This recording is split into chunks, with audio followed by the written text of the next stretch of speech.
You're listening to The Bird Bath.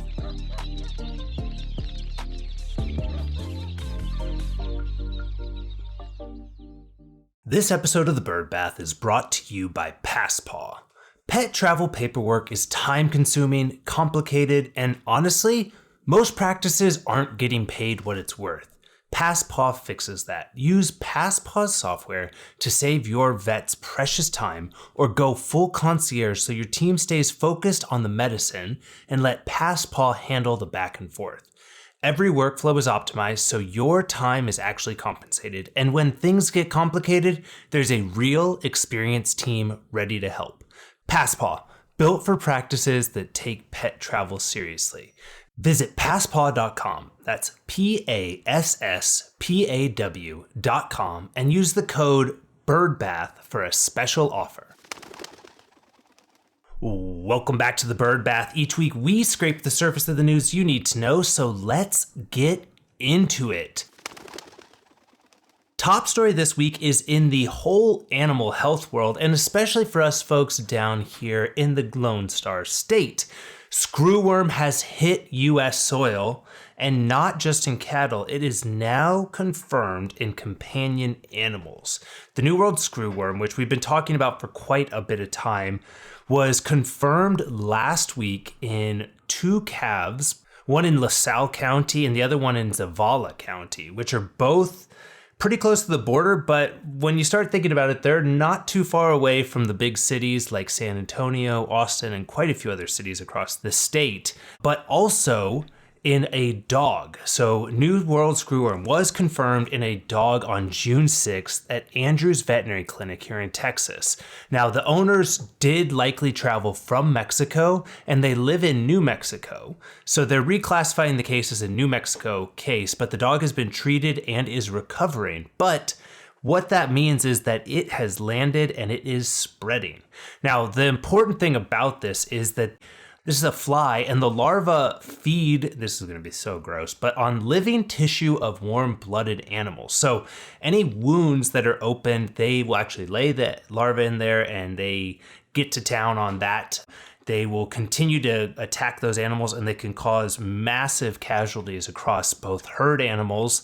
Less likely to be a major issue for companion animals just because you're going to see that more often. But it is something where you are seeing in cattle, large herds, where people are having major issues with this. Now, the USDA is ramping up their response. It's something that's important. It's threatening the $113 billion US cattle industry. And there's already been really high beef prices after we've seen some changes in the Venezuelan importation of beef, as well as some other regulatory things that have caused this to become something that's a pretty big issue. They're now working at the USDA to bring about 500 million sterile flies per week, and that's the same count of flies that they were using to eradicate it back in the 60s, which was the last time New World Screwworm was happening. And the thing that's super weird, so these flies only mate once.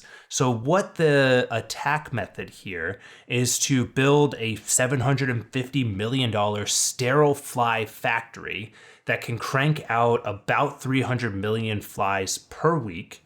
And what they do is they make these flies that are sterile, they shoot out these male flies all out in the hopes of causing them to breed and allowing it to sort of take the one shot and sort of waste it for the female flies. The hope there is that they'll be able to get in front of this and cause it to be eradicated before it becomes an even bigger issue. Now, it's something everyone needs to be aware of, especially along the southern border here. We need to keep our eyes out for anything that might be a wound that's hanging out, staying around too long, or if you're seeing any infections on animals, be sure to double check them. It's a big thing for the One Health initiatives as well.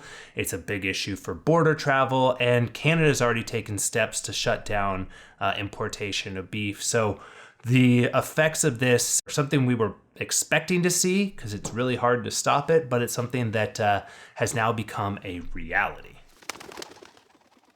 Because we're talking cattle, I thought I would hit on a company that I've had the chance to meet a couple times and really like them. They're an awesome group of people. The team at 701X has just raised a $10 million Series B. It was oversubscribed. And the really cool thing about this is they did it with zero venture capital or institutional capital. So they funded it all with North Dakota and Minnesota residents and ranchers that are using the nationwide network. So the team at 701X, so I've met at multiple ag conferences, Ag Tech Conference. I've met them at a few different things, really enjoy what they're doing. And they have a really neat GPS smart ear tag for beef cattle that logs real-time location, health, fertility, calving alerts. They have a software piece as well. And the last time I chatted with the team, they had just rolled out some robotics and automation that cut the tag costs by 75%. So they are using some really advanced technology to bring this out at scale across the country. And the plans here now are to bring it across the globe. So they're using some of this fundraising to expand further into Canada, move into Australia, New Zealand, Mexico, the UK, Brazil, and all of these by the end of 2026. CEO Kevin Biffert said, "The beef industry deserves better technology, not outdated or single-function piecemeal tools. This is just the beginning." So congratulations to the team at 71X. You guys are doing some great work, and I look forward to seeing what comes next. A big new job was just announced for a very good friend of the show. Dr. Karen Shenoy has been announced as the new Global Chief Veterinary Officer at Hill's Pet Nutrition. Now, Dr. Shenoy has been on the show a couple times when Hill's has rolled out their shelter medicine report, and she is going to be jumping into this big new role. She moved over to the European market, learn some additional things, has an awesome teammate here in the US market, Dr. Esty, who's running the US side of things, but Dr. Shenoy now is going to be taking over for the whole globe. She has been at Hill's for 17 years. She joined in 2008 as a practice development veterinarian in Minneapolis. She moved to the chief veterinary officer role for Hill's US. She most recently was the vice president and chief vet for the European market, and now she steps into the global world. And so this is a great opportunity. Super happy for Dr. Shenoy. She deserves all the great things that are happening for her. And I know that the team at Colgate-Palmolive, who's that parent company of Hill's, are going to be looking for more and more growth. Now, Hill's is a super bright point in the toothpaste and soap world for Colgate-Palmolive, and they are a continuous spot that's seeing massive growth for the parent company there. So a lot of big shoes to fill, but I think great things coming with Dr. Shenoy at the helm of their medical teams. More moves in the mobile? Moving in the mobile? Yeah, that's right. More moves in the mobile vet world. ReadiVet has announced that they are going to be joining BlueSky Veterinary. Now, BlueSky at Home is a provider with 12 different markets across the country. ReadiVet is a Dallas local business here with locations with services here in Dallas as well as in Nashville. And they have, at the time of this episode, have rolled all of their services over to BlueSky.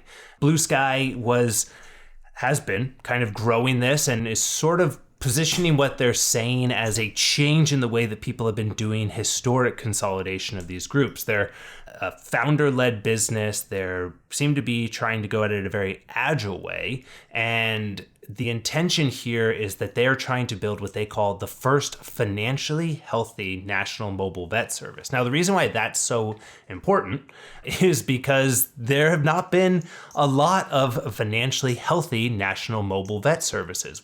We saw over the past year, the Vets, which was venture-backed and in 28 cities that acquired and brought in Better Vets, shut down in July of last year. We saw a ton of vets lost and without jobs instantly coming from that. And then we also most recently saw Homeward Vet, which was part of Move's, shutter their mobile business there as well. So it's definitely something interesting to see. I'm not sure that it's a surprising place to see continuous growth because, we're We haven't seen someone crack the code here, but the concierge business is working very well in human medicine. And so perhaps that concierge level care that people want on their at-home veterinary care is the next place where maybe someone can crack it. So best of luck to the team at BlueSky, and I hope everyone at ReadiVet found a great new home with the new parent company.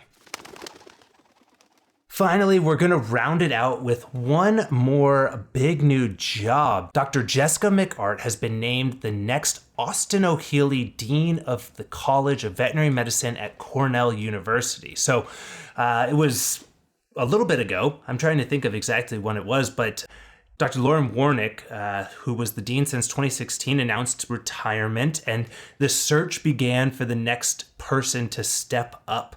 And it seems like Cornell has not only found that person, but they have found someone within their own group. So Dr. McArt graduated from Cornell in 2007. She got her PhD in 2013, undergrad at Dartmouth, and she's been chairing Cornell's Department of Population Medicine and Diagnostic Sciences. Now, a lot of that research has been focused on dairy cattle, which, come on, this week's episode we're going to rename from the bird bath to the cow tub. It's not a real name, but keep moving on. And so new leadership here at Cornell. Cornell is consistently ranked as one of the top veterinary schools in the US, and we're going to hopefully continue to see that great success under Dr. McArt, or Dean McArt might be the better way to address her moving forward. So congratulations on the new job to Dr. McArt. Congratulations to Dr. Shenoy on her new role, and to everyone in this week's episode. Stay vigilant out there. Screwworms are around, but great things are happening, and summer is here. Join us by subscribing to our Substack. There's a link in the bio, and don't miss out on any episodes by subscribing and rating the show. For the Bird Bath, I'm Ryan Leach. See you next week.